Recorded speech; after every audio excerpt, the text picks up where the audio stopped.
Hi friends, நம்ம சீரிஸோட அடுத்த பார்ட்ல என்ன ஆக போகுதுன்னு தான் இன்னைக்கு இந்த வீடியோல பார்க்க போறோம். லாஸ்ட் எபிசோட்ல மிங் அந்த நர்ஸ் அக்கா கிட்ட உட்காந்து அவங்க அப்பாவோட கதையை பத்தி கேட்டுட்டு இருந்தான். திடீர்னு காசு எங்க இருந்து வந்தது, அந்த அட்ரஸ் எனக்கு கொடுங்கன்னு கேட்டுட்டு இருந்தான். அதோட தான் முடிஞ்சது.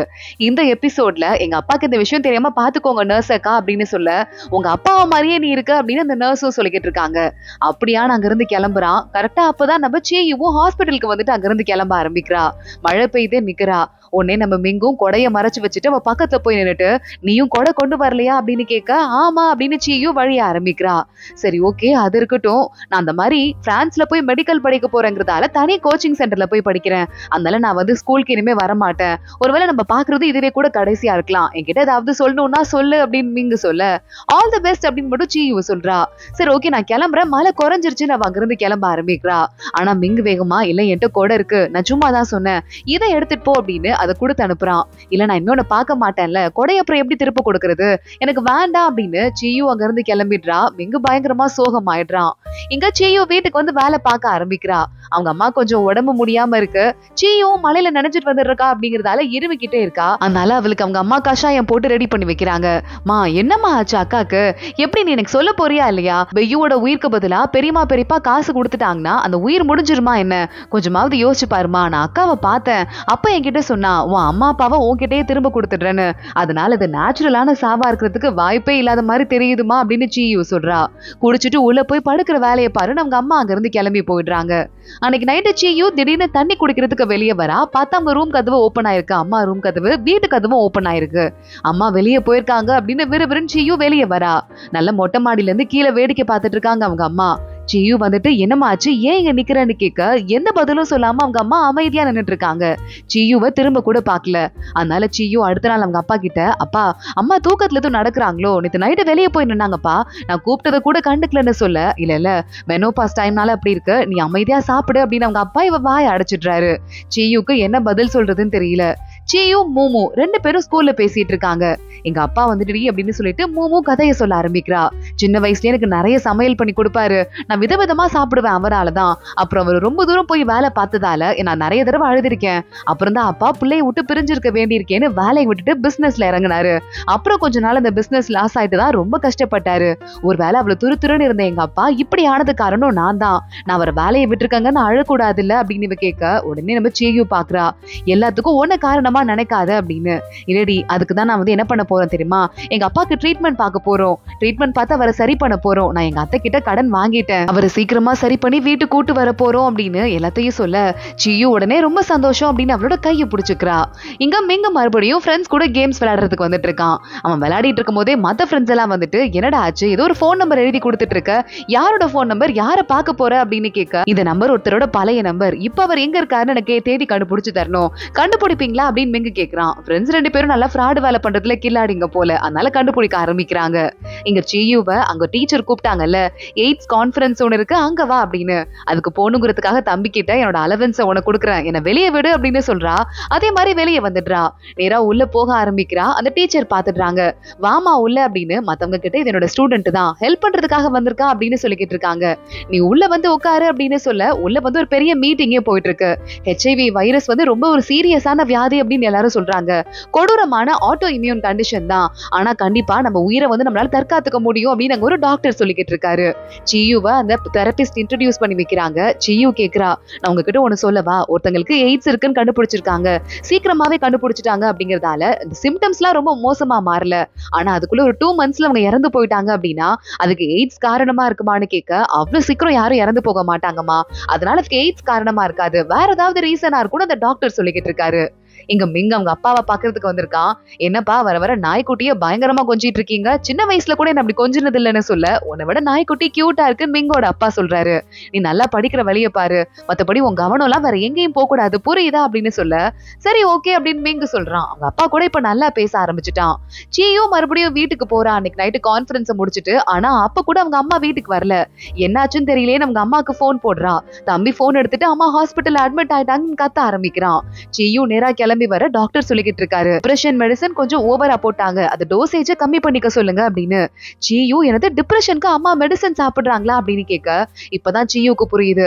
பெயின் மெடிகேஷன் இருக்கு, சாப்பிடுன்னு பெயின் கில்லர் அவங்க அப்பா கொடுத்தாருல, அது எல்லாமே டிப்ரெஷனுக்கு போடுற மாத்திரை தான். அதை சியுக்கும் தம்பிக்கும் தெரியாம பாத்துட்டு இருக்காங்க அம்மாவும் அப்பாவும். அடுத்த நாள் காலையில அவங்க அப்பா வீடெல்லாம் கிளீன் பண்ணிக்கிட்டு இருக்க அங்க சியு வந்துடுறா. பா என்னப்பா எப்ப இருந்து அம்மாக்கு டிப்ரெஷன் வந்துச்சுன்னு கேட்க, உங்க அக்காவோட அஸ்தியை எப்ப போய் ஊர்ல புதைக்கிறதுக்கு போனோமோ அன்னைக்கே நான் முதல் சிம்டமை பார்த்தேன்னு அவங்க அப்பா கதையை சொல்ல ஆரம்பிக்கிறாரு. அன்னைக்கு நைட்டு ஃபுல்லா அவங்க அக்காவோட அஸ்தியை ஊருக்கு எடுத்துட்டு போன அன்னைக்கு ஃபுல்லா அவங்க அம்மா அழுதுட்டே இருக்காங்க. நீ என்ன பார்த்து கேவலமா நினைப்பலடா செல்லம், ஒரு பிள்ளைய பெத்து வழக்க துப்பு இல்லாம பாட்டி தாத்தா கிட்ட கொடுத்துட்டு அப்புறம் 2 பிள்ளைங்களை பெத்து எந்த குற்ற உணர்ச்சியுமே இல்லாம நான் வளர்த்திருக்கேன். ஆனா எனக்கு அப்ப வேற வழி தெரியல, இப்போ ஒரு வாய்ப்பு கிடைச்சதுன்னா கண்டிப்பா உன்னை விட மாட்டேன்டா அப்படின்னு அவங்க அம்மா அழுதுட்டே இருந்திருக்காங்க. அதுக்கு அடுத்த நாள் அஸ்தியை புதைக்கிறதுக்கு போனா அவங்க குடும்பமா கூட புதைக்கிறதுக்கு விடவே இல்ல. வெய்யுக்கு பக்கத்துல போனா போதுன்னு ஒரு இடம் கொடுத்திருக்கோம் அப்படின்னு இந்த பெரியப்பா பெரியமாவே கூச்சமே இல்லாம ஜிஜி மேல எந்த தப்புமே இல்லாத மாதிரி சொல்லிருக்காங்க. அவங்க அம்மா நொந்து போய் நின்னுட்டு இருந்திருக்காங்க. கரெக்டா அப்போ இவளை வந்து பக்கத்துல புதைச்சுக்கோங்க, ஆனா பேர் பலகெல்லாம் வைக்க கூடாது, தெரிஞ்சா அசிங்கம் ஆயிடும் இந்த பெரியப்பாவும் பெரியமாவும் சொல்ல, பார்த்தா மேல ஒரு கழுகு ஒண்ணு சுத்தி சுத்தி வருது. நான் இங்க இருக்கேம்மா அப்படின்னு பெய்யும் சொல்ற மாதிரி அவங்க அம்மாக்கு தோணுது. அன்னைக்கு நைட்டு அவங்க அப்பா தூங்கிட்டு இருக்கும் போது எங்க சியோட அம்மாவை காணுமே எந்திரிக்கிறாரு. பார்த்தா ஆளையே காணா. இவர் வேகமா ஓடி போக அந்த கல்லறையிலே அவங்க அம்மா படுத்துட்டு இருக்காங்க. என் பொண்ணு கூட இருக்கேன், நான் வரமாட்டேன்னு கதற ஆரம்பிக்கிறாங்க. அவங்க அப்பாவும் சேர்ந்து அழ ஆரம்பிக்கிறாரு. அப்புறம் ஊருக்கு வந்ததுக்கு அப்புறமா டாக்டர் கிட்ட கூட்டு வராரு.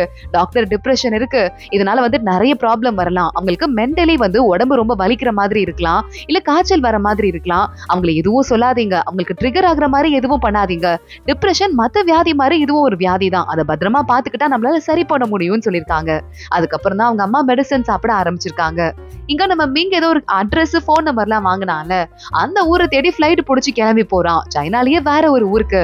அங்க போயிட்டு தேடி ஒருத்தர் பேரை சொல்லி இவர் எங்க இருக்காருன்னு கேட்க அங்க வண்டி ஓட்டிட்டு இருக்க ஒருத்தரை கூப்பிட்டு இவர் தான் பாது அப்படின்னு அங்க இருக்கிறவரு காட்டுறாரு. இங்கதான் அந்த பேஷண்டோட ஹஸ்பண்டா, ஒரு முக்கியமான விஷயத்தை பத்தி பேச வந்திருக்கேன், நான் அந்த டாக்டரோட பையன் அப்படின்னு மிங் எல்லா விஷயத்தையும் சொல்றான். இங்க நம்ம மிங்கோட அப்பாக்கு ஃபைனல் மீட்டிங் நடக்க ஆரம்பிக்குது. அந்த நர்ஸ் அக்கா உள்ள வராங்க. மிங்கோட அப்பா கிட்ட எல்லாமே முடிய போகுது, உங்களை மன்னிப்பு கேட்க சொல்ல போறாங்க, கண்டிப்பா வந்துட்டு உங்களை வேலையை விட்டு அனுப்ப போறாங்க, நீங்க இனிமே என்ன பண்ண போறீங்கன்னு கேட்டுட்டு இருக்க கரெக்டா அதுக்குள்ள அந்த லேடியோட ஹஸ்பண்ட் அங்க வந்துடுறாரு. இங்க வரதுக்கு முன்னாடியே என் பொண்டாட்டிய எந்த ஹாஸ்பிட்டல்லையும் சேர்த்துக்கல, இது முடிய போற கதை அப்படின்னு சொல்லிட்டாங்க, ஆனா என் ஒய்ஃப்க்கு நீங்க வந்து ஃபோர்ஸ் பண்ணதுக்கு அப்புறமா ஆபரேஷன் பண்றதுக்கு ஒத்துக்கிட்டீங்க, அப்ப என் ஒய்ஃப் வந்து ஆபரேஷன் தியேட்டருக்கு போறதுக்கு முன்னாடி நான் உயிரோட வந்தாலும் செத்தாலும் இது ஏன் இஷ்டம் தான், அந்த டாக்டர் நமக்கு கடவுள் மாதிரி அப்படின்னு சொல்லிட்டு தான் உள்ள போனாங்க, ஆனா என் ஒய்ஃப் இறந்து போனதுக்கு அப்புறமா பில்ல கட்டுறதுக்கு என் கையில காசு இல்ல, வேலை பார்த்து கடன் அடைக்கணுங்கிறதுக்காக நான் கிளம்பி ஓடிட்டேன், அதுக்குள்ள என் குடும்பம் உங்க மேல கேஸ் போடுவாங்கன்னு எனக்கு தெரியாது, நான் தான் கடனை வந்து அடைச்சேன், இப்போ வந்துட்டு உங்க பேச்சை கேள்விப்பட்டு உங்க பையனோட பேச்சை கேள்விப்பட்டு தான் இந்த இடத்துக்கு ஓடி வந்திருக்கேன் அப்படின்னு சொல்லிட்டு இப்பவே நான் கேஸை வாபஸ் வாங்கிடுறேன் சார் அப்படின்னு சொல்லிடுறாரு. இப்பதான் நர்ஸ் அக்காக்கு அப்புறம் மிங்கோட அப்பாக்கெல்லாம் நிம்மதியா இருக்கு. மிங்க தேடி வேகமா அவங்க அப்பா ஓடி வந்துட்டு படிக்கிற வேலையை தவிர மத்த வேலையெல்லாம் பாத்துட்டு இருக்கியா, தேங்க்ஸ்டா அப்படின்னு சொல்றாரு. உங்களுக்கு விஷயம் தெரிஞ்சு போயிடுச்சா அப்படின்னு மிங்க கேட்டுட்டு இருக்கான். இங்க பாரு, நீ வந்து ஒழுங்கா படிக்கிற வேலையை பாரு, இதுக்கும் மேல நீ கார்ட்டூன் பாக்குறேன் கேம் விளையாட போறேன்னா போக கூடாது, சின்ன வயசுல நான் அப்படி கை குழந்தையா நீ இருக்கும் போது இந்த மரத்து கீழே தான் கொண்டு வந்து உட்காந்துட்டு இருப்பேன், அதெல்லாம் உனக்கு ஞாபகம் இருக்கா இல்லையா அப்படின்னு அவங்க அப்பா கேட்க, நீங்க தான் கூட்டு வந்தீங்களா பா, தாத்தா தான் கூட்டு வந்தாரு நான் நினைச்சுக்கிட்டேன்ப்பா, இங்க வந்தது ஞாபகம் இருக்கு, யார் கூட்டு வந்தாங்கன்னு தெரியலப்பா அப்படின்னு மிங்க அவங்க அப்பா கிட்ட பேசிக்கிட்டு இருக்கான். ஸ்கூல் முடியுது, நம்ம செய்யும் கிளம்ப ஆரம்பிக்கிறா. மறுபடியும் இந்த எய்ட்ஸ் அவேர்னஸ் மீட்டிங் நடக்குது, அங்க போயிடுறா. இப்ப வாலண்டியரா சேர்ந்துடுறா. கரெக்டா அங்க போயிட்டு எல்லா வேலையும் பாக்குறதுன்னு பாத்துட்டு இருக்கும் போது அந்த குரூப் போட்டோஸ் நிறைய இருக்கு. அதுல பெய்யோட போட்டோ, அதாவது சியோட அக்கா போட்டோ இருக்கு. என் அக்காவை உங்களுக்கு தெரியுமா அப்படின்னு தெரபிஸ்ட பார்த்து இவ கேட்க, எனக்கு தெரியும், நீயே கேட்கணும்னு தான் வெயிட் பண்ணிட்டு இருந்தேன் அப்படின்னு பிளாஷ்பேக்க சொல்ல ஆரம்பிக்கிறாங்க. பெய்யும் அடிக்கடி இந்த இடத்துக்கு வந்துட்டு இருக்கா, நானும் உங்களுக்கு ஹெல்ப் பண்றேன் அப்படின்னு. ஒரு தடவை இப்படி வரும்போது இந்த தெரபிஸ்ட் பக்கத்துல இருக்கும் போது தான் பெய்யுக்கு போன் வந்திருக்கு. அந்த ரவுடி பாய் தான் போன் பண்ணிருக்கான். எங்கடி இருக்க, நீங்க நைட் என்ன பாக்குறதுக்கு வந்துரு அப்படின்னு கூப்பிட்டு இருக்கான். இந்த விஷயத்தெல்லாம் சொல்லிட்டு அன்னைக்கு உங்க அக்கா பதட்டத்தோட கிளம்பி போனா, நான் இப்போ ஒரு தடவை அவளை கூப்பிட்டுருக்கணும், கூப்பிட்டு அதெல்லாம் நடந்திருக்காது போல அப்படின்னு சொல்லிட்டு அந்த தெரபிஸ்டும் ஃபீல் பண்றாங்க. வீட்டுக்கு சியு வந்துடுறா. அவளும் தம்பியும் சேர்ந்து வேலை பார்த்துட்டு இருக்காங்க. தம்பி சொல்றான், அக்கா இந்த பாரு, பாட்டியும் தாத்தாவும் நம்மள மறுபடியும் ஊருக்கு கூப்பிட்டு இருக்காங்க, நம்ம என்னதான் இருந்தாலும் ஒரு குடும்பம்னு, இந்த தடவை போய் பிரச்சனை பண்ணிடாத, அமைதியாருன்னு சொல்ல சியு சொல்றா, உனக்கு ஒண்ணு தெரியுமா, அக்கா ரொம்ப நாள் உயிரோட இருந்திருக்கலாம், அவளுக்கு வியாதி ஒண்ணும் அவ்வளவு சீரியஸா கிடையாது, ஆனா அவளை பத்தி எல்லா உண்மையும் யாரோ ஆன்லைன்ல போட்டு விட்டாங்க, அதனால அவளுக்கு பயங்கரமான ட்ரால்லாம் வந்து அதனாலதான் அக்கா இறந்து போயிட்டான்னு சொல்ல தம்பி சோகமாயிடுறான். பிளாஷ்பேக்க காட்டுறாங்க. பெய்யு ஹாஸ்பிட்டல் இருக்கும்போது அவளே நொந்து போயிட்டு பயங்கர மோசமான நிலைமையில இருக்கா. அப்பையில இருந்து ஆனா அவ போனுக்கு மறுபடியும் கால் வந்துட்டே இருக்கு. நீதான் பெய்யுவா, இன்னைக்கு நைட் என் கூட வரியா அப்படி இப்படின்னு கேட்டு ரொம்ப மோசமா கால்ஸ் வந்துட்டே இருக்கு. அவங்க அம்மா போன் எடுத்துட்டு என்ன பண்றதுன்னு தெரியாம ஒரு பக்கம் அழ ஆரம்பிக்க, அவங்க அப்பா ஒரு பக்கம் சோகமா உட்காந்துட்டு இருக்க. பெய்யு எல்லாத்தையுமே பாக்குறா. நேரா ஹாஸ்பிட்டல் பக்கத்துல இருக்கிற பீச்சுக்கு போய் நிக்கிறா. அங்க அவங்க அம்மா பின்னாடியே ஓடி வரது தெரியுது. ஆனா அவங்க வரதுக்குள்ள கடலுக்குள்ள விழுந்துட்டா. அவங்க அம்மா அங்கேயே மயக்கம் போட்டு விழுந்துடுறாங்க. இந்த கதையெல்லாம் சொன்னதுமே நம்ம சீயோவை பார்த்துட்டு, தம்பி அப்படியாக்கா, இதான் உண்மையா அப்படின்னு கேட்டுட்டு இருக்கான். ஆமா, அம்மாவும் அப்பாவும் இந்த கொடூரமான விஷயம் நமக்கு தெரிஞ்சா டிப்ரெஸ் ஆயிருவோம்னு சொல்லிட்டு தான் எந்த விஷயத்தையும் நமக்கு சொல்லாமலே வளர்த்துட்டு இருக்காங்கடா. நம்ம தான் அதை தெரியாம சுத்திக்கிட்டு இருக்கோம் அப்படின்னு சொல்ல ஜின்னு ரொம்ப சோகமாயிட்டு பாத்துட்டு இருக்கான். பாவம் இல்லடா அக்கா, யார் இப்படி பண்ணிருப்பா, வார்த்தை ஒரு ஆளை கொல்ல முடியும் தெரியுதா உனக்கு அப்படின்னு கேட்டு சீயோ ரொம்பவே இமோஷனல் ஆயிடுறா. அடுத்த நாள் மறுபடியும் கிளாஸ் முடியுது. கிளம்புறதுக்கு ஆரம்பிச்சிட்டு இருக்கா. எல்லாமே வந்துட்டு சீக்கிரமா கிளம்பி போங்கன்னு ப்ரொஃபஸரும் அங்க இருந்து போயிட்டு இருக்காரு. அப்போ மூமு அங்க வரா. வந்துட்டு இந்த நோட்ஸ் எடுத்துக்கோடி, சீக்கிரமா நீ போய் படி, இந்த எக்ஸாம்க்கு நான் படிக்க போறது கிடையாது. நான் வந்து சொன்னேன்ல எங்க அப்பாக்கு நாங்க ட்ரீட்மெண்ட் பார்க்க போறோம்னு, கடன் வாங்கிட்டேன், 20 லட்சம் வாங்கியிருக்கேன். நான் பார்த்துட்டே இருந்தேன், எங்க அத்தைக்கிட்டே வாங்கிட்டேன். அதுக்கு காரணம் வந்து அடுத்தவங்க எங்களை கேவலமா பேசுறாங்கன்னு இல்ல, எங்க அப்பாவை வந்து நல்லாக்கி பார்க்கணும்னு எனக்கு தோணிக்கிட்டே இருக்கு. ஒன்னு பார்க்கும்போது எனக்கு பொறாமையா இருந்தது. எவ்வளவு வாழ்க்கையில கஷ்டம் வந்தாலும் அதை நேரா நீ ஃபேஸ் பண்றல, அதே மாதிரி இப்ப என்ன நான் கடன் வாங்குறேன் அவ்வளவுதானே, என்னால அதை ஃபேஸ் பண்ண முடியாதான்னு எனக்கு தோணுச்சு அப்படின்னு அவ சொல்ல, உடனே சீயு ஆல் தி பெஸ்ட், அப்பாவை சீக்கிரமா சரி பண்ணு அப்படின்னு சொல்லிக்கிட்டு இருக்கா. சீயு வெளியே போறா. அவங்க அம்மா கால் ஏதோ சுலுக்கி இருக்கும் போல, அவங்க சீக்கிரம் ஏற சைக்கிள் அப்படின்னு சொல்றாங்க. அப்பதான் அவளுக்கு சீயுக்கு மறுபடியும் ஒரு ஞாபகம் வருது. அப்பவே இந்த தெரபிஸ்ட் சொல்லிருக்காங்க, உன் அக்கா வந்து இறந்து போனப்போ அடுத்த நாளே வந்து உங்க அம்மாவும் கீழே சூசைட் பண்ணிக்கிறதுக்கு ட்ரை பண்ணாங்க ஹாஸ்பிட்டல்ல விழுந்து. ஆனா அங்க வந்து டாக்டர்ஸ் நர்ஸ் எல்லாம் தான் காப்பாத்தினாங்க. உங்க அம்மாவை கொஞ்சம் கஷ்டப்படுத்தாம பாத்துக்கோமா, உங்க அம்மா உங்க அக்கா மேல பயங்கர பாசம் வச்சிருந்தாங்கன்னு எல்லா விஷயத்தையும் சொல்ல சீயுக்கு மனசு கஷ்டமாயிருது. நீ உட்காரு, நான் பெரிய பொண்ணாயிட்டேன், நான் உன்னை கூட்டு போறேன்னு அவங்க அம்மாவை பின்னாடி உட்கார வச்சு அவ கூட்டு போயிட்டு இருக்கா. அவங்க அம்மா அவளுக்கு சாப்பாடு கொடுத்துட்டு சரி கிளம்புறேன் அப்படின்னு ஹோட்டலுக்கு அவசரமா கிளம்ப, இதுக்கு மேல நானே சமைச்சுக்கிறேன், எனக்கு சாப்பாடு கொடுக்கறதுக்காக நீ வர வேண்டாம், அதுவும் இல்லாம நான் எங்கேயும் போக மாட்டேமா, ஸ்கூல் விட்டது நானாவே வீட்டுக்கு வந்துடுறேன், உனக்கு டவுட் இருந்ததுன்னா நீ வேணா போன் பண்ணி வீட்டுக்கு கேட்டுக்கோ, லேண்ட்லைனா நான் எடுத்து பேசுறேன் அப்படின்னு சொல்ல அவங்க அம்மா திரும்பி பார்த்துட்டு அங்க இருந்து கிளம்பி போறாங்க. இங்க மறுபடியும் ஹோட்டல்ல போய் எல்லாரும் சின்சியரா வேலை பார்த்துட்டு இருக்காங்க. ஜெய்யு பரவாயில்ல, நல்ல பொண்ணாயிட்டா, நீங்க இனிமே அவளை பத்தி கவலைப்பட வேண்டாம்னு அந்த அத்தை பொண்ணு சொல்லிக்கிட்டு இருக்கா. இப்போ ஊருக்கு எல்லாரும் கிளம்புறதுக்கு ரெடி ஆயிட்டு இருக்காங்க. இந்த தடவை நம்ம சீயையும் ஜின்னையும் கூட்டிட்டு போல, அம்மா அப்பா மட்டும் கிளம்பிட்டு இருக்காங்க. அந்த ஊருக்கு போய் தான் ஆகணுமா அப்படின்னு சீயு கேக்குறா. அவங்க அம்மா ஒரே வார்த்தையில உன் அக்கா அங்க இருக்கா, அவளை போய் நான் பார்க்க வேண்டாமா அப்படின்னு கேட்டுட்டு அங்க இருந்து 2 பேரும் கிளம்புறாங்க. சீயு தம்பிய பார்த்து, அந்த ஊர் நம்ம மேல ஒரு பெரிய கயிறை கட்டி விட்டுருக்கடா, எவ்வளவு தூரம் நம்ம போனாலும் நம்மள புடிச்சு இழுத்துக்குது, கரெக்டானு சொல்ல, அக்கா நீ சொல்றதெல்லாம் எனக்கு இப்பதான் புரிய ஆரம்பிக்குது அப்படின்னு தம்பி சொல்றான். அன்னைக்கு ஹோட்டலுக்கு வேலை பாக்குறதுக்கு நம்ம சீயு போயிடுறா. அம்மா இல்ல அந்த வேலையெல்லாம் பார்த்துட்டு இருக்கும் போதே அங்க இருக்கிற ஆண்டிஸ் எல்லாம் பேசிட்டு இருக்காங்க. பாவம் செத்து போயிட்டாரு, இதுக்குதான் உடம்ப நல்லா இருக்கும் போதே நல்லா பாத்துக்கணும் அப்படின்னு. யாரு இறந்து போயிட்டா அப்படின்னு சீயு கேட்க, மூமு ஒரு கலமா அவரோட அப்பா இறந்து போயிட்டாருன்னு சொல்ல சீயுக்கு ஒரு மாதிரி நொந்து போயிடுது. அமைதியா அங்க இருந்து கிளம்பி போயிடுறா. தம்பி கூட சேர்ந்து வீட்டுல வேலையெல்லாம் பார்த்துட்டு இருக்கா. அக்கா நீ அம்மா ஊருக்கு போனதுல இருந்து ஏதோ நீ அம்மா மாதிரி பொறுப்படுத்திட்டு இருக்கன்னு கிண்டல் பண்ண ஆரம்பிக்கிறான். யாரோ கதவை தட்டுறாங்க. பார்த்தா நம்ம மூமு தான் வந்திருக்கா. வந்து சீயு கூட பேசுறதுக்கு உட்காந்துருக்கா. 2 பேரும் கூல் ட்ரிங்க்ஸ் குடிக்கிறாங்க. இதைதான் என் அப்பா எப்பவுமே வாங்கி தருவாருடி, எனக்கு வந்து அம்மாக்கே தெரியாம வாங்கி குடி போனாங்க, ஏன்னா அம்மா அதுல நிறைய சுகர் இருக்குன்னு திட்டுவாங்க. ஒருத்தங்க இறந்து போனதுக்கு அப்புறம் தான் அவங்கள பத்தி நிறைய தெரியுது நம்ம யோசிப்போம்ல, அது என்னவோ உண்மைதான். என் அப்பாவோட நல்ல விஷயம் ஒவ்வொன்னா எனக்கு ஞாபகம் வந்துகிட்டே இருக்கு, எனக்கு என்ன பண்றதுன்னே சுத்தமா தெரியல, மனசு கஷ்டமா இருக்கு அப்படின்னு புலம்ப ஆரம்பிக்கிறா. சரி ஓகே, இதுக்கு மேல என்னோட வாழ்க்கையை பார்க்க வேண்டியிருக்கு, அம்மாவை கூட்டிட்டு நான் பக்கத்து சிட்டிக்கு போறேன், அங்கதான் நாங்க வந்து படிக்க போறேங்கிறதால அங்கேயே நாங்க சின்னதா வேலை பார்க்க போறோம் அப்படின்னு சொல்ல, என்ன மறந்துடாத அப்படின்னு நம்ம சீயு சொல்றா. உடனே மூமுக்கு மனசு கஷ்டமா இருக்கு. மிங்கோட உன்னை போக விடாம தடுத்ததுக்கு மிங்க எனக்கு பிடிக்குங்கிற ஒரு ரீசன் இருக்குன்னு சொல்ல சீயு சிரிச்சுட்டே அது எனக்கு தெரியுமே அப்படின்னு சொல்றா. மூமுவும் பதிலுக்கு சிரிச்சிட்டு இருக்கா. இங்க மிங்க மறுபடியும் அந்த நர்ஸ் லேடிய பாக்குறதுக்கு வந்திருக்கான். என்னடா உங்க அப்பாவை பாக்கிறதுக்கு அடுத்து வந்துட்டியா அப்படின்னு கேட்டுட்டு இருக்கும் போதே இன்னொரு சீனியர் நர்ஸ் இந்த லேடியை தேடுறாங்க.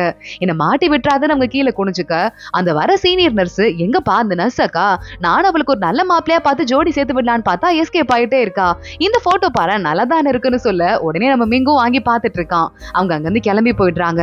நர்ஸ் அக்கா எல்லா மாப்பிளையும் நல்லா தானே இருக்காங்க, இல்ல உங்களுக்கு வேற யாரையாவது பிடிச்சிருக்கா, அப்போ அவங்க கூடயாவது போங்க அப்படின்னு மிங்கு சொல்றான். நேரா அவங்க அப்பா கிட்ட வந்துட்டு, அப்பா அந்த நர்ஸ் அக்கா வேற யாரையா கல்யாணம் பண்ணிட்டா என்னப்பா பண்ணுவீங்க, உங்களுக்கு பிடிச்சிருக்குல்ல, பிடிக்கும் போது சான்ஸை விடக்கூடாது அப்படின்னு சொல்லிக்கிட்டு இருக்கான். வேலையை பாடுறா அப்படின்னு அவங்க அப்பா சொல்றாரு. ஏதோ கான்ஃபரன்ஸ் நோட்டீஸ் இருக்கு, அப்ப அந்த கான்ஃபரன்ஸ்க்கு போலாம்ப்பா, நானும் வரேன் அப்படின்னு மிங்கு சொல்லிடுறான். இங்க நம்ம சீயோட அப்பா மறுபடியும் திரும்ப வந்துடுறாங்க. வந்து நம்ம சீயோ வேலையை பார்த்துட்டு இருக்கா. என்னடா வர வர நீ நிறைய காரமா சாப்பாடு சாப்பிடுற, உன் அக்கா மாதிரியே இருக்க அப்படின்னு சொல்ல சீயோ சியுக்கு ஒரு மாதிரி கஷ்டமாயிடுது. அப்பா அக்காவை பாட்டி வீட்டுல விட்டோமே உங்களுக்கு வருத்தமா இருக்கான்னு கேட்க, யாருக்குதான் வருத்தம் இருக்காது, ரொம்பதான் வருத்தம் இருக்கு அப்படின்னு அவங்க அப்பா அங்க இருந்து சோகமா கிளம்பிடுறாரு. இங்க மிங்கோட அப்பா கான்ஃபரன்ஸ்க்கு வந்திருக்காரு. பார்த்தா மிங் அங்க வரல, நர்ஸ் அக்கா தான் அங்க வந்திருக்காங்க. மிங்கு போன் பண்றான், அப்பா அவங்களை கஷ்டப்பட்டு ஜோடி சேர்த்து விட்டுருக்கேன், 2 பேரும் நல்லா சந்தோஷமா இருங்க அப்படின்னு சொல்லிட்டு போனை கட் பண்ணிடுறான். நீங்க 2 பேரும் ஒண்ணு சேர்ந்தீங்கன்னா எனக்கு ஹாப்பியா இருக்கும் அப்படின்னு. அதே மாதிரி நர்ஸ்க்கும் போன் பண்ணிட்டு, அக்கா எங்க அப்பா மாதிரி ஒரு நல்ல மாப்பிள்ள கிடைக்காதுக்கா அப்படின்னு போனை கட் பண்ணிடுறான். இவங்க 2 பேரும் திருன்னு முடிச்சிட்டு இருக்க மிங்கோட அப்பா பாக்குறாரு. வா உள்ள போலாம் அப்படின்னு நர்ஸ கையை பிடிச்சிட்டு உள்ள கூட்டு போறாரு. இங்க சியு அடுத்த நாள் மறுபடியும் அந்த தெரபிஸ்ட பாக்குறதுக்கு வந்திருக்கா. எதுக்கு கூப்பிட்டீங்க மேடம் அப்படின்னு. இது உங்க அக்காவோட ஃபைனல் சிடி, இதை நீ பாக்கணும், உன்கிட்ட கொடுக்கணுங்கிறதுக்காக தான் கூப்பிட்டேன்னு சொல்ல பயந்துட்டே சியு அதை கையில எடுக்கிறா. அவங்க அக்காவோட கடைசி இன்டர்வியூ அதுல இருக்கு. அதை எடுத்தவ பார்க்க ஆரம்பிக்கிறா. அதுல பெய்யு பேச ஆரம்பிக்கிறா. என் அம்மா அப்பாவே எங்க பாட்டி வீட்டுல விட்டுட்டாங்க, நான் பிறந்தப்பவே வந்துட்டு என்னோட ஹாஸ்பிட்டல் வார்டுக்குள்ள பாட்டி வரவே இல்லையா, ஏன்னா நான் பொண்ணுன்னு தெரிஞ்சதால ரொம்ப வருத்தப்பட்டாங்க. ஆனா நான் அம்மா அப்பா கூட ஹாப்பியா இருந்தேன் 6 வயசு வரைய. பெருசா காசு இல்ல, ஆனா ஒரே பிள்ளையா இருந்ததால என் அப்பா அம்மா என்ன ரொம்ப சந்தோஷமா பாத்துக்கிட்டாங்க. ஆனா அதுக்கப்புறம் தான் சியு பிறந்தா. சியுவும் பொண்ணா பிறந்துட்டா அப்படின்னு தெரிஞ்சதுக்கு அப்புறமா எங்களை பாத்துக்கிட்டா அடுத்து பையனை பெத்துக்க மாட்டாங்களோ அப்படின்னு சொல்லிட்டு என் பாட்டியும் தாத்தாவும் ரொம்ப வருத்தப்பட்டாங்க. அதனால என்ன ஃபோர்ஸ் பண்ணி அங்க இருந்து கூட்டிட்டு போனாங்க அப்படின்னு அந்த பிளாஷ்பேக்க காட்டுறாங்க. பெய்யு கதறி அழுதுகிட்டு இருக்கா. அவங்க அம்மா அப்பாக்கும் மனசே இல்ல. ஆனா அந்த பெரியமாவும் பெரியப்பாவும் அந்த குழந்தைய தரன்னு இழுத்துட்டு போயிருக்காங்க. சீக்கிரமா உனக்கு தம்பி பிறந்துட்டா உனக்கு வீட்டுக்கு அனுப்பிடுறேன் அப்படின்னு சொன்னாங்க. என் தம்பியும் பிறந்துட்டான். 4 பேரும் ஒரே குடும்பமா எங்க வீட்டுக்கு வந்தாங்க. ஆனா அப்பயும் எங்க அம்மா எனக்கு ப்ராமிஸ நிறைவேற்றல அப்படின்னு சொல்லிட்டு பெய்யு சொல்லியிருக்கா. எங்க அப்பா அம்மாவோட நான் 6 வயசு வரை இருந்தது தான் நான் ரொம்ப சந்தோஷமா இருந்த காலம். அதுக்கப்புறமா அப்படின்னு அடுத்து நம்ம ஜிஜியை லவ் பண்ணால அந்த கதையை சொல்ல ஆரம்பிக்கிறா. ஜிஜி தான் அந்த உலகத்துல இருந்து எனக்கு ஒரே ஒரு விடுதலையா இருந்தான். அவன் வந்து உண்மையான என்னோட பெரியமா பையன் இல்லைன்னு எனக்கு தெரியும், அதை ஊருக்கு தெரியாம மறைச்சு வச்சிருந்தாங்க அப்படின்னு சொல்லிக்கிட்டு இருக்கா. ஜிஜிக்கு ஒரு தடவை முதுகுல அடிபட்டிருக்கும் போது உள்ள பெய்யு போறா. என்னடா உனக்கு முதுகுல அடிபட்டிருக்கா, திரும்ப நான் மருந்து போட்டு விடுறேன் அப்படின்னு இவன் மருந்து போட்டு விட ஆரம்பிக்கிறா. ஜிஜிக்கும் அவன் மேல நிறைய பாசம் இருந்திருக்கு. இவ்வளவு வேகமா திரும்பி கட்டி பிடிச்சுக்கிறான். 2 பேருமே லவ் பண்ணிட்டு இருந்திருக்காங்க. படிக்கிறதுக்கு ஆரம்பிக்கிறத பத்தி கேட்கும் போது கூட ஜிஜி எனக்கு பிளான் இருக்கு, நான் வெளியூருக்கு போய் படிக்க போறேன் அப்படின்னு சொல்லிட்டு பெய்யோட கையை பிடிச்சிட்டு இருக்கான். நாங்க 2 பேரும் வெளியூருக்கு போறோம் அப்படின்னு. அதே மாதிரி எல்லா ஒரு அழகான கனவுக்கும் முடிவுக்கு வந்து தானே ஆகணும். ஏன் கனவும் முடிவுக்கு வந்துச்சு, நான் பிரெக்னென்ட் ஆயிட்டேன், அப்புறம் எனக்கு அபாஷன் நடந்துச்சு அப்படின்னு பரிதாபமா பெய்யு சொல்லிக்கிட்டு இருக்கா. அவங்க அம்மா வந்து அரைறாங்க. கரெக்டா இதுக்கு மேலேயும் வந்து எனக்கு என்ன பண்றதுன்னு தெரியல, வாழ்க்கையில என் மேல பாசம் வைக்கிறதுக்கு எனக்கு அருகதையே இல்ல போலன்னு எனக்கு தோணுச்சு. ஆனா அதுக்கப்புறம் தான் நான் அதிகமா ஆளுங்களை தேட ஆரம்பிச்சேன், என் மேல உண்மையா யாராவது பாசம் வைப்பாங்களா அப்படின்னு. அப்பதான் நான் கிளப்புக்கெல்லாம் போகும்போது அந்த ரவுடியை பார்த்தேன். அவன் என்கிட்ட ரொம்ப பாசமா பேச ஆரம்பிச்சான். ஒருவேளை இவன் தான் நான் லவ் பண்ண போறானு நான் தப்பா நினைச்சிட்டேன். நானும் சின்ன பொண்ணு தானே. ஆனா அதுக்கப்புறம் என்ன ரொம்ப கொடுமைப்படுத்தினான். அவனை பிரேக்கப் பண்ணிட்டு உன்னொரு பையன் பார்லர்ல என்ன ப்ரொபோஸ் பண்ணா. இவன் தான் ஒருவேளை என் காதல்னா இருப்பானோ, என் வாழ்க்கைக்கு ஒரு விடிவு காலம் வந்துருச்சோன்னு நினைச்சேன். ஆனா அவன் என்ன விடல. திரும்ப மறுபடியும் இந்த ரவுடி பையன் வந்து என்ன கூடயே இழுத்துட்டு போயிட்டான். எனக்கு ரொம்ப உடம்பு முடியாம போயிட்டு இருந்தது. ஒருவேளை வயிறுல ஏதோ பிரச்சனையா இருக்கும் போல டாக்டர்கிட்ட காட்டும் போது தான் அப்பெண்டிக்ஸ் இருக்கு அப்படின்னு சொன்னாங்க. ஆனா அதை டெஸ்ட் எடுத்து பார்க்கும் போது தான் எனக்கு அந்த வியாதி இருக்கிறத கண்டுபிடிச்சாங்க. ஒருவேளை அந்த ரவுடி தான் எனக்கு ஓட்டி விட்டுருப்பானோ, யாரால எனக்கு வந்திருக்கும் அப்படின்னு சொல்லிட்டு பெய்யோ அழ ஆரம்பிக்கிறா. அவ ஹாஸ்பிட்டல்ல தனியா அழுதுட்டு இருக்கும் போது அவங்க அம்மா அப்பா வந்துடுறாங்க. என்ன தொடாதீங்க அப்படின்னு பெய்யோ அழுதுட்டு இருக்க. அவங்க அம்மாவில கட்டி பிடிச்சு அழுதுட்டு இருக்காங்க. அப்பாக்கும் என்ன சொல்றதுன்னு தெரியாம ஓரமா நின்று அழுதுட்டு இருக்காரு. ஆனா அம்மா அப்பாவை நல்லா பாத்துக்கிட்டாங்க. நான் ஹாஸ்பிட்டல் இருக்கும் போது நான் சிரிச்சு சந்தோஷமா இருக்கணும்னு என்ன அடிக்கடி ஷாப்பிங்லாம் கூட்டு போனாங்க. அவங்களால என்னென்னலாம் முடியுமோ அதெல்லாம் சிரிச்ச முகத்தோட எனக்கு வாங்கி கொடுத்தாங்கன்னு இந்த 3 பேருமா சேர்ந்து மார்க்கெட்ல சுத்திட்டு இருக்காங்க. அதெல்லாம் பத்தி சொல்லிக்கிட்டு இருக்கா. இது மாதிரி நான் ஹாஸ்பிட்டல் இருக்கிறது ரொம்ப மோசமான விஷயம் நினைச்சேன். ஆனா சின்ன வயசுலயே இப்படி ஒரு வியாதி வந்தது கூட நல்லதா இருந்தது. என்னை சுத்தி எவ்வளவு காதல் இருக்கு, என் அம்மா அப்பா என் மேல எவ்வளவு பாசம் வச்சிட்டு இருக்காங்க, என் தம்பி என் தங்கச்சி எல்லாம் என் மேல எவ்வளவு பாசம் வச்சிட்டு இருக்காங்கிறதெல்லாம் நான் அப்பதான் கண்டுபிடிச்சேன். இந்த கேசட் எதுக்காக நான் ரெக்கார்ட் பண்றேன் அப்படின்னா, எப்ப நான் ஸ்ட்ராங் ஆகுறேனோ அப்ப என் அம்மாக்கு அப்பாக்கு தம்பிக்கு தங்கச்சிக்கெல்லாம் போட்டு காட்டலாம் அப்படின்னு இந்த தெரபிஸ்ட் அக்கா சொன்னாங்க. அதுக்காக ரெக்கார்ட் பண்ணிருக்கேன். எனக்காவது ஒரு நாள் ஸ்ட்ராங் ஆவேன்ல அப்ப போட்டு காட்டுவேன் அப்படின்னு அதுல பெய்யு பரிதாபமா சொல்லியிருக்கா. இதை பார்த்துட்டு நம்ம சியு கதறி அழுதுட்டு இருக்கா. இப்படி ஒரு நிலைமை அக்காக்கு வந்திருக்கவே கூடாது அப்படின்னு சொல்லிட்டு அதோட தான் இந்த எபிசோட் முடியுது. அடுத்து என்ன ஆக போகுது தொடர்ந்து பார்க்கலாம். இந்த வீடியோவை லைக் பண்ணிக்கோங்க, மறக்காம நம்ம சேனலுக்கு சப்ஸ்கிரைப் பண்ணிட்டு பெல் ஐகானையும் கிளிக் பண்ணிக்கோங்க. அடுத்த வீடியோல பார்க்கலாம். அது வரைய பாய்.